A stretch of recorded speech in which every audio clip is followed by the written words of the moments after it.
Welcome to Rethink, the Financial Advisor Podcast. My name is Adam Holtz. And this is Derek Notman. We are your hosts, both veteran advisors and fintech CEOs who challenge the status quo, question everything, and have fun doing it. Hear honest commentary on the challenges facing advisors today. And be part of a community where we can all rethink the profession. Now on to our episode. Derek, did you niche early on to grow your practice? Adam, that really brings back some unpleasant memories of my early career as an advisor. It was really, what do you mean? Your early memories were bad or traumatic? Being an advisor, especially in the first couple of years, is really, really hard. Yep. And really stressful, uncertain paychecks, crazy hours. I mean, we've talked about this before.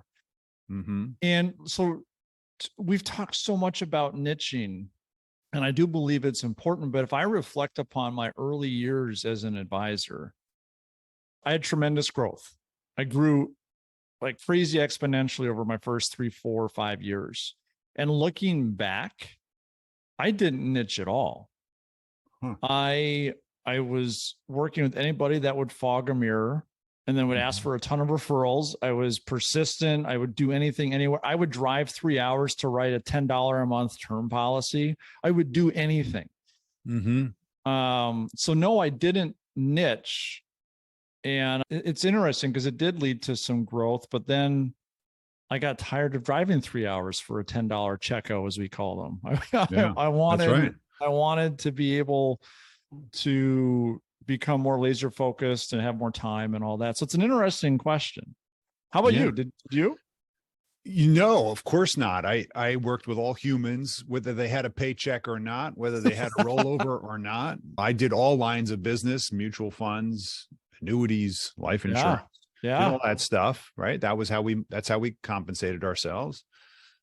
The only niche I would think that I adopted was basically planning first in every engagement. I would use some form of needs-based analysis to justify, because I was not a good salesperson. I could not just walk in and sell. I did not have exponential growth. I did not see exponential growth in my business until year number 8. Wow. I survived. Wow. I barely survived. In fact, the first year, I remember I made $11,000 my first year in 1998. Amazing. I was living at home. I was paying my mom rent, which was not easy at $11,000. Good for her for charging you, though. Yes, I know. That was her life lesson. Thanks, Mom. I didn't have enough money to go out, so I had to stay at home. But of course, it was focused on, I was motivated, right? Get to work. I made a little bit of money my second year, but it was really because I focused so much on planning, and I had really long sales cycles, but definitely no niching. But here's the irony of this question, Derek. Everyone is talking about how you need to find your niche. Who are they talking to? You and I are included in that batch of everyone telling people to niche. I know. We've said it plenty of times. And I would say, and I hope I'm not contradicting something I said in the past here, which I'm good at doing that. I do it to not my like wife it's all the recorded time. or anything.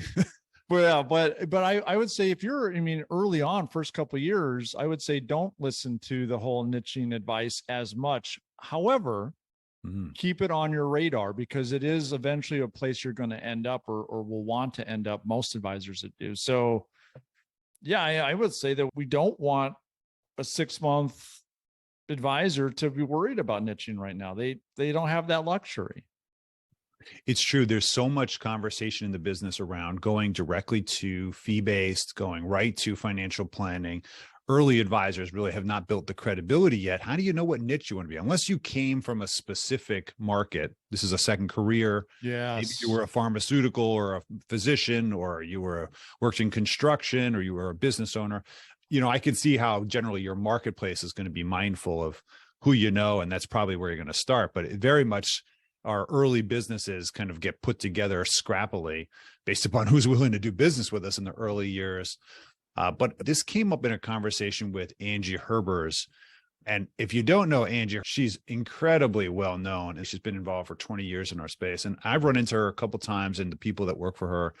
She's consulted thousands of firms, different sizes. So she's all across the board, and her team, very high end in terms of their guidance and their research around what's working today. And she said something in a conversation with Derek and I that just got us thinking. And I hope that everybody gets to listen to this Speed Rethink Tank interview with Angie Herbers. Are you ready, Derek? Yeah, let's do it.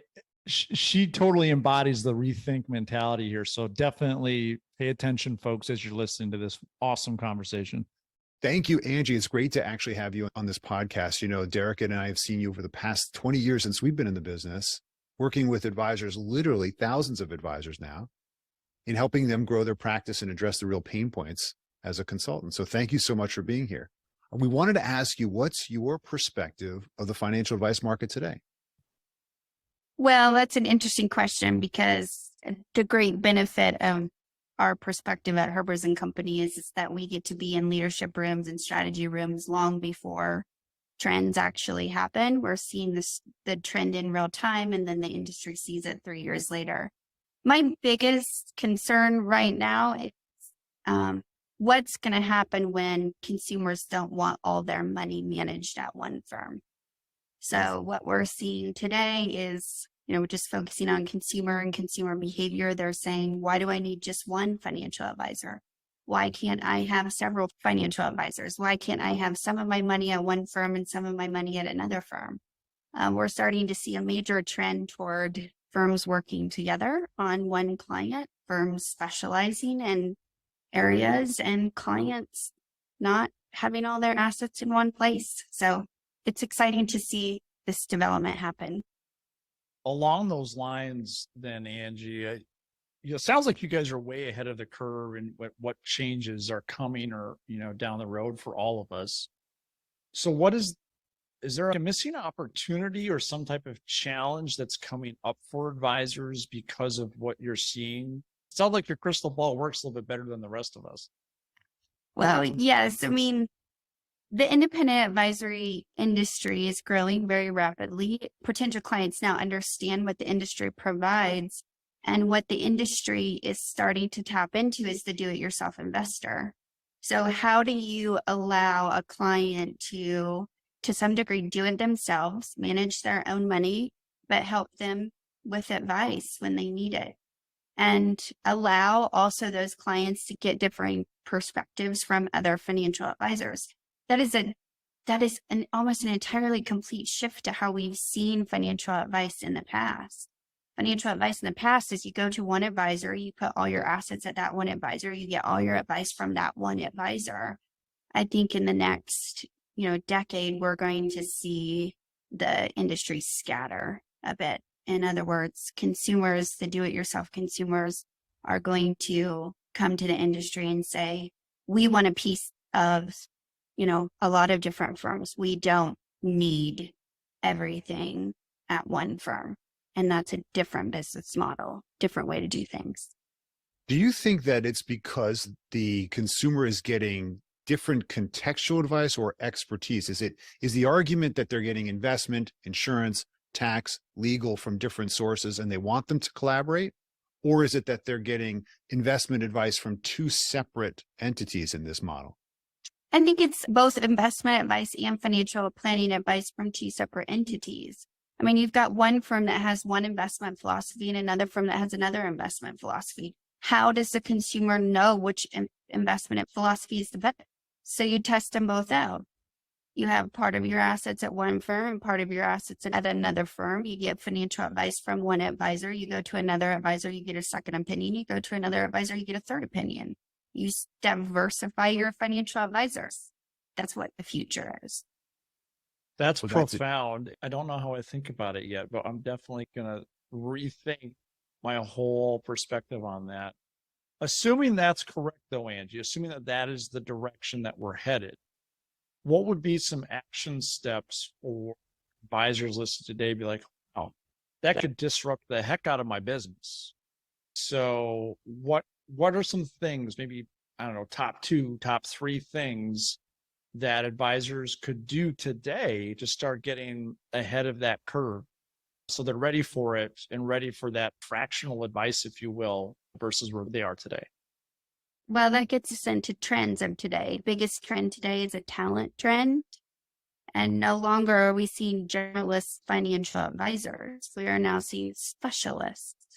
So you may know how to do a comprehensive financial plan, but you might be the insurance specialist, or you might be the investment specialist, or you might be the education specialist, or you might be the retirement small business owners. So within each firm, they're going to have specialists in the future, and that's going to be dependent upon talent. Biggest trend that we're seeing right now is in talent. Financial advisor talent used to generalist financial advisors. And while there are components, that are needed for you to be a financial advisor, we're starting to see firms move toward more specialist advisors. And that is the big, that is how we're going to accommodate this, getting advice in multiple places versus getting all of my advice at one firm. So the big issue is how do we build the best or the best specialist? That's really great. So I'm really curious, Angie, given the amount of consulting you're doing and being in these back rooms and talking about what's happening next before it's published, certainly, is there anything that you think that our community needs to hear? Yeah, I'm just going to warn you, this is a very controversial topic. I'll probably get a lot of backlash from it, but I don't believe that advisory firms to grow should niche out right now. And I can back that up. So along the growth track, what we're seeing in the industry studies is that the niche is what drives the growth. But if you're very deep into that, and that's what Herbers and Company does, we get very deep into organic growth. We figure out how those firms can oftentimes grow faster. What we've learned is that the startups don't actually grow by the niche, they grow by cutting price. So they have a lower price or even some free service that they offer. They gather clients as they grow along. Then they start to see, one client referring another client and referring another client. The niche develops and then they raise the price.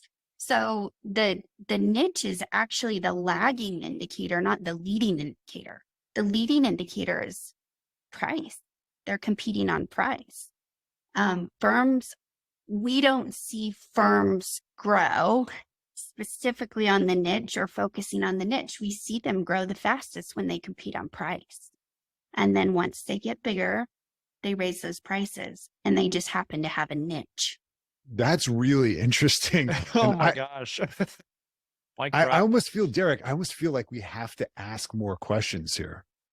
Angie, can you drill down a little bit more on that? Because you're going to blow up a lot of people's minds when they hear this statement. I know I'm going to get a lot of hate mail. I don't know about the hate mail, but they're going to be like, wait, what are you doing, Angie? Even Adam and I ourselves have talked about niching. So this is definitely against the grain. And I want to know more. Yeah. I mean, the question I have is just to summarize what I think you said, but you're saying that when you're growing a practice, especially in the early days, and maybe that's the nuance here, in the early days of growing a practice, your goal is to grab market share. The best way to grab market share, potentially, is to compete well on price to value. Correct. And by doing so, you will attract more of the potential market share. And then as you get large and you're looking for efficiencies, you can afford, let's say, a Pareto principle where you go to 80-20. And that's when you start either raising prices and by nature of that, cutting those that won't stay with you because the value proposition is not there. Yeah. Well, your business goal has a lot to play into this, but let's just say you're a startup out there and every marketer out there is saying pick a niche. Well, that's not how it actually happens. How firms are growing the fastest is they're competing on price. Go back 20 years and think about the independent advisory industry 20 years ago. 20 years ago, everybody offered free financial planning. It was the loss leader, right? Yeah. And then as the independent advisory industry grew, they started to charge for financial planning. Nobody was talking about niches as much as we talk about them today. 20 years ago, they were talking about offering free financial planning. They were competing on price. The same things happen today. If you're a startup out there and you really want to grow quickly, let's just say you want to get 100 clients, then cut the price in half. You cut the price of investment management or the flat fee that people are paying, which is what most startups do. They cut the price. And then they get up to 100 clients. Those 100 clients start referring clients that happen to be the same type of client that they're working with. So let's just say they have 5 teachers, and then all of a sudden they have now 10 teachers and 20 teachers and 30 teachers because they cut the price in the very beginning, and all of a sudden they have a niche. So then you get even bigger. So let's just say your goal is growth. If your goal is growth, you would never cut the bottom, unprofitable clients, because those are potentially your future cash flow. You would just serve them unprofitably. So you start to grow and you start to grow and you continue to add clients and you continue to add clients. Well, naturally, you're going to add clients who are referring other clients who are just like them, and a niche develops. So then everybody talks about, oh, it's the niche that grew us. No, it wasn't. It was the free financial planning that grew you. It's the cutting the price in the very beginning that grew you. It's the referrals that grew you. It's not the niche. So if you want to grow fast, just cut your price and then raise your price later after your niche is developed. Such an interesting take on growing an advisory business. It's almost like that first 100 clients or whatever. It's like you're bootstrapping. It's your start capital. It's you're willing to make less now, knowing you're going for that hockey stick approach later. The hockey stick approach works so long as you do it correctly, and focusing on the niche is a lagging indicator, which everybody thinks it's the leading indicator. It's not the leading indicator. If you get deep into those firms who are growing the fastest, look at all the big firms out there that got big over the last 15 years. They were doing one thing for free, and they were cutting their prices in the very beginning. And it's still true today. So the whole niche argument only comes after you're an established firm and your growth rate slows down. Well, your growth rate probably slowed down because you raised prices too fast. Is it that you've lowered the price or that you've increased the value relative to the traditional, let's say, market price? Because in my own practice, we delivered financial planning for free, like you said, and we grew enormously. But it was because of the planning process that we argued we uncovered more assets. So we gathered more assets per customer, thereby justifying, like you said, a loss leader, that the planning was actually a fantastic sales process. We didn't actually wind up charging for financial planning at all because it wound up being actually a detriment to our growth, right? Right. If you start to charge for it in some cases, now this is not every case, but in some cases, yeah, depending on the client, if you start to charge for it, then you're weeding out the number of clients that you can potentially attract. And at that point, probably be a good idea to start niching. Right. So you're saying that niching is something you do once you already have the base. That's really the important part. Well, right? Niching is something you do when you have a growth problem in the industry. But if you truly want to grow, then generally it has something to do with price or a free service or a loss leader or some specialty in service. It's not, finding pilots or finding just people who want equity planning or finding only teachers. If you want to give your firm a shot of steroids, then start offering something of great value for free, put a loss leader in place, or cut your price for a certain segment of clients and get your future cash flows. You get a lot of clients coming in, maybe at, maybe not profitable, but you get a lot of clients coming in who start to generate a lot of referrals. And then those referrals then create the profitability later on. It all compounds. Just let the compounding happen. But too many people focus on, let me go find a niche and just focus on that niche. Could it be said that an advisor should never niche?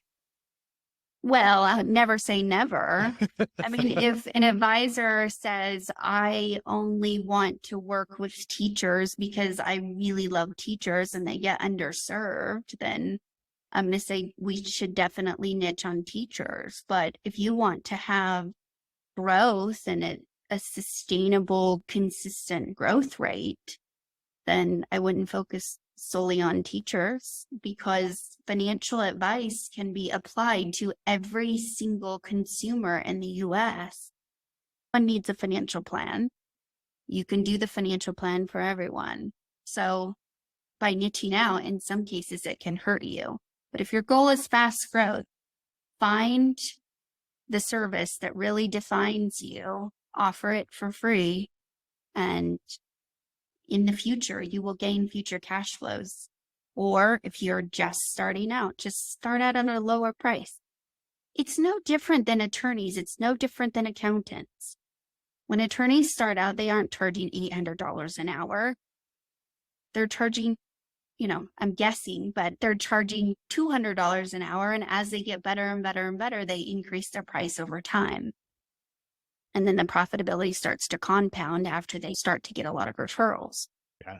Yeah. I see you're buying the future business. I think the comment about saying I can work with competitors, I'm really curious about the collaboration. It's funny, both Derek and I are working on tech projects that actually address that specifically, because we didn't really see anybody else talking about this. What's cool, Adam, what you're making me realize what you just said about Asset Map and Coupler's doing the same thing, is that something you said earlier, Angie, made me question, like, well, who's going to be the quarterback? Normally it was the life insurance agent, or it was the CFP who was the quarterback of the client's financial situation. Why not make the client the quarterback? That's who it should have always been. I love that she threw that in at the very end, because we are starting to see that trend, and that wrapped it up. The client should always have been the quarterback, but they haven't been empowered for that one. Yeah. They haven't. And we've mentioned this in previous episodes. The access to information now, because of the internet and whatnot, is so great and so transparent that they are empowered to be the quarterback. And they should be. It's their money. It's not ours. That's right. So we should be helping them. It's a service business. I love that conversation. I've got some great thoughts. And the thing that strikes me, Adam, so like you, I've got a couple things going on.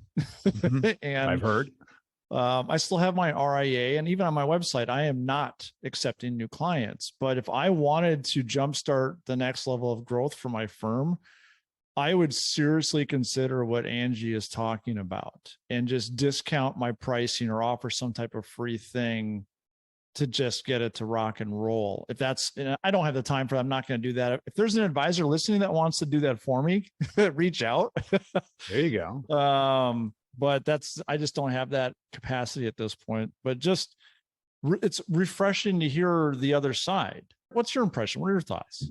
I'm all over the board on this one. I have written down several things that I do want to share, but on your comment alone, I think why we originally responded to this thinking, what? Like, really? And why she even said that she was going to get hate mail is because the audience of financial advisors out there are those of us who have survived past those early years. And as a result, the audience is a bit mature, right? So most of us have been in the business 10, 15, 20 years or more.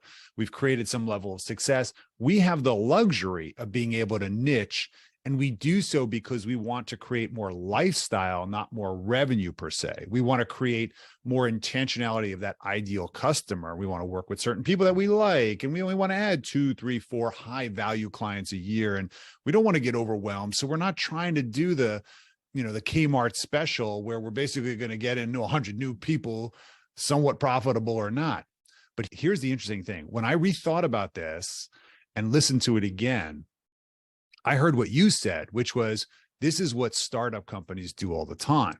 We go and get market share first, make them a client first, and go do it. But the reticence towards it is that most advisors, I don't think, really want to grow like a hockey stick. They want to grow more intentionally. But the misnomer here is that they should be bringing on the next generation and enabling them to go grow like a hockey stick and take their firm as a group, if you feel like you have a succession plan, to the next level. That's where I really think this has a lot of merit for all you experienced advisors who are thinking, it's kind of not me. I'm already niched. That's interesting. So even if you are an established advisor and you've been thinking, oh, I'm only going to grow selectively, why not grow with Angie's model, but bring on some advisors to take on that business? That's right. It solves a succession planning situation potentially. It helps you grow. You're going to get a piece of that business anyways. Yep. It's a really interesting way to do it, as long as you're providing that massive value. Heck, even my comment about my own firm, like that would work. Mm-hmm. I could see that. That's a really interesting point. This is why established advisors should care just as much about this as if you're 6 months in. Yeah. Well, it's an intentional decision. There were some other things that I thought were really curious. We recently I got asked by a family member to help one of their friends. So I did a preview of, okay, I'm sure I'll help you. I'll direct you where you need to go as a financial planner. And he says, I have money with 2 other companies and I'm looking for a third. And I'm thinking to myself, why does he want a third investment manager? And it really validated why what Angie said. People are looking for diversity of their advisors.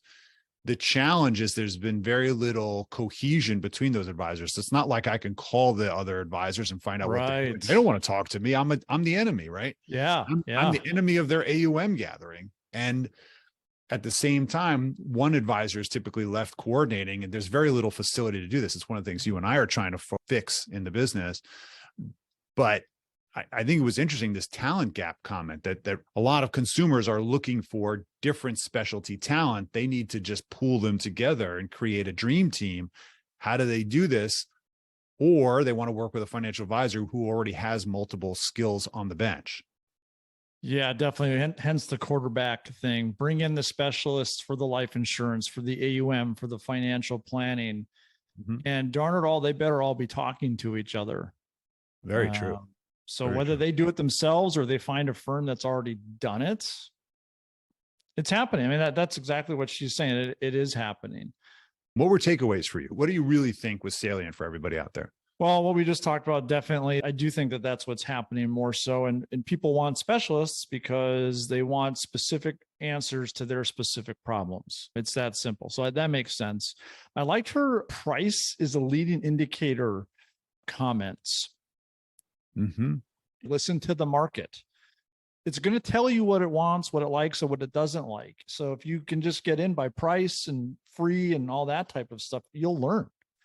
So I like the comparison to the startup model quite a bit.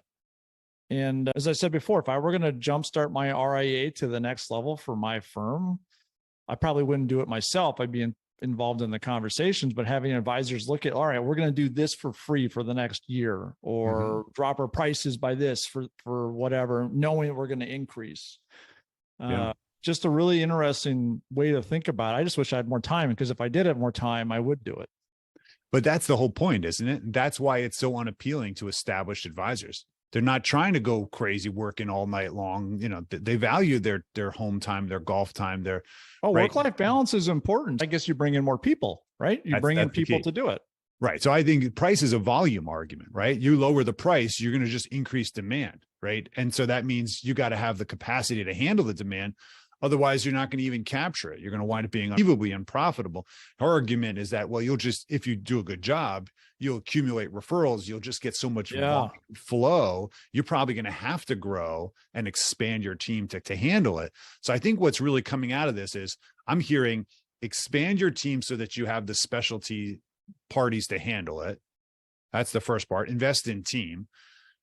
And if you're really talking that you want to grow, you want to have a hockey stick, go compete on price or value, right? Deliver value to the biggest population as possible, and don't limit yourself by thinking I can only work with physicians in my local region that are left-handed tennis players. Like there's a couple of them out there maybe. So that's what she's saying. And I think it's a really good recognition, because I think most of us have gotten stuck on, I only want to niche at all costs. And that's the only way to move forward. And it isn't. And it's okay to do what she's suggesting. The niche will reveal itself, and then you can slow down at some point because you're at the place you want to be. Maybe you only want to be a single advisor shop. That's cool. But if you're looking to jumpstart that growth, you're 6, 12 months in and you're just frustrated because your project 200's gone and, you're tired of knocking on doors. Maybe there's a better way you can do this. Yeah. And I think it's an interesting thing because what I didn't understand the beginning of first hearing this is that price is a commentary on value. We always did financial planning as the loss leader to earn our credibility and our trust. We always did financial planning so that it was not a barrier to say, you had to pay me $3,000 just for me to do the due diligence that I need to do anyway to give you suitable recommendations. So I'm going to do financial planning for free. We tried to do fee-based financial planning for many years. It really didn't work well for us. And we still to this day at our firm, we do free financial planning if we decide that we want to take you on. Of course, we used Asset Map to screen. So we know in the first 15 minutes whether this is going to be profitable or whether this is just pro bono work, right? But there's sometimes we choose to do that because of the relationship or the who it referred it, because we want to do that and we want to serve. But most of the time we use still financial screening to figure out which team members we need to bring to the conversation. Is this a deep analysis or is this triage? And I think that's an important aspect. I'm curious to kind of wrap this up. We had some very interesting guests the last couple of times. If you remember, Rich Campy said almost a contradictory thing here. He said, only spend time with ideal clients and get 6 favorable introductions per year. But what do you think about that? Well, if you are 10, 20 years in and you have that luxury and you only want to grow strategically with a lot of AUM and very few clients, I think his model is brilliant. And we know for a fact it works. It's worked really well for a lot of high producing advisors. I think advisors 6 months in, even 3 years in, would struggle tremendously with that model. Not saying it couldn't work, but I think it would be a much harder road early on to do that. Because essentially what he's saying, or I'm saying it for him, is that we're going to eliminate 90% of the people you can work with right off the bat. Yep. And if I put my startup cap on for a second and you tell me I'm going to eliminate 90% of the people you can sell to, I'm freaking out. Like, no, that's not cool. We're going to go sell to everybody to get revenue in the door, keep the lights on, keep buying my ramen noodles. And then eventually I can go do that. I think Rich is brilliant. And I think it works really, really well at a certain level. But to contrast that a little bit, what did Libby tell us? I think that was, so Rich was episode 36, I believe. Libby was 38. That's right. Libby said, I don't want to say it was the opposite of this, but it was a compliment. She said, don't ask for referrals because it's creepy. Rather, earn them through your intentional referral programs or how you deliver advice or guidance, whatever it is that you do. And I think this is interesting because it addressed I'm too scared to ask for referrals, so I'm just not going to ask, and you don't do anything. Her argument is find an alternative that still feels comfortable through programs, through innuendo, through connotating that you have referral programs. So you're planting the seeds out there. And of course, it's just all on delivery. What did you think about that in contrast to Rich? I really liked it. I think you could grow maybe a little bit faster as far as volume of clients versus Rich's model. But I would say for Libby's model, you're maybe probably not as established as an advisor that Rich is referring to. You've made it past the first 3 to 5 years. You cut your teeth. You've got a little bit of recurring revenue. You're okay. So now you want to flip the model on referrals a little bit. So again, it can work really well. I like her inbound methodology and how they just made it a warm environment to be referable. So Adam, if I'm an advisor, right, I've listened to now these 3 different episodes. They contradict each other a little bit. And they don't at the same time. They don't. For me, I think the number one takeaway is figure out where you are as an advisor with your practice, and then latch on to one of these models that makes the most sense for where you are and where you want to go, because they all will work. That's what's cool. It just depends on who you are as an advisor, where you want to go.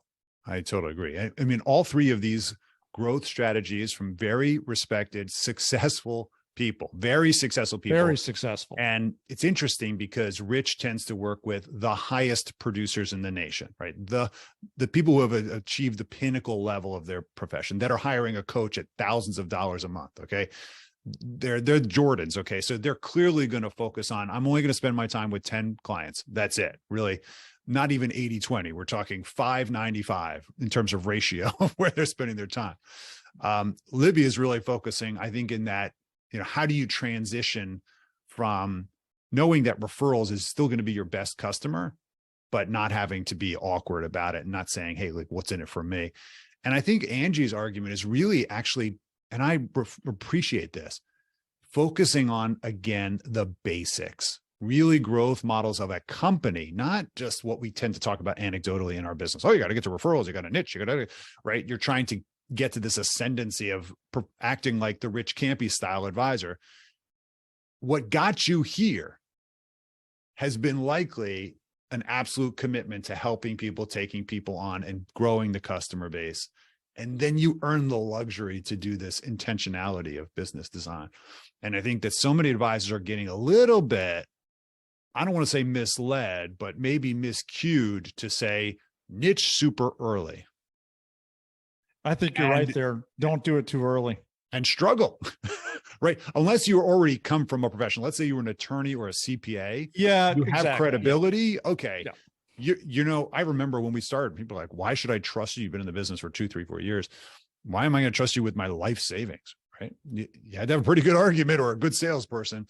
Deliver value for free. And ironically, just to close out, the moment, which I mentioned a couple of episodes, that was the breakout moment for my career, is when I offered a prospect financial planning for free because our other 2 advisors have never done any financial planning. They only did asset management. And I did that. And that's what earned me the opportunity to do the business. That catapulted my entire business because I gave it for free. So when we just don't talk about price here, sometimes we can give value to people that other people would charge for, and for free. Yeah. And they'll be open to it. I'm happy to take something for free, right? Right. You just got a free scooter, right? You took it. Okay. I did. Yeah. That's right. They've listened to us dribble on long enough today, my friend. So let's wrap this up. What should people do now? Well, certainly if you haven't already, you got to subscribe to the podcast and whatever subscription service you're using. Remember to leave us a review. Reviews really matter as we're learning in this podcast game. So if you have the opportunity to give us a 5-star review, that's awesome. If we only accept 5 stars. That's right. Thankfully, the system's broken for anything for 5 stars. So we're kind of black and white on that one. But no, obviously you have control. But we appreciate, obviously, your support. So thank you, everybody who's following us. And remember to share this. Hopefully this is valuable to you in our mentorship podcast. We've kept it non-commercial so that you can hopefully learn. But we'd love to hear what you're doing. So please take some actions as a result of this. Tell us what you're doing. Use this LinkedIn, email us, whatever you're going to do. Make sure you join the conversation. Thanks, everybody, for listening. Make it an awesome rest of your day, night, weekend, wherever the heck you are listening. And we'll talk to you soon. Thanks, Derek. Thank you for listening to Rethink, the Financial Advisor Podcast with Holt and Notman. Be sure to subscribe now and join the ongoing conversation. The information covered and posted represents the views and opinions of the guest and does not necessarily represent the views or opinions of Asset Map or Connector. The content has been made available for informational and educational purposes only.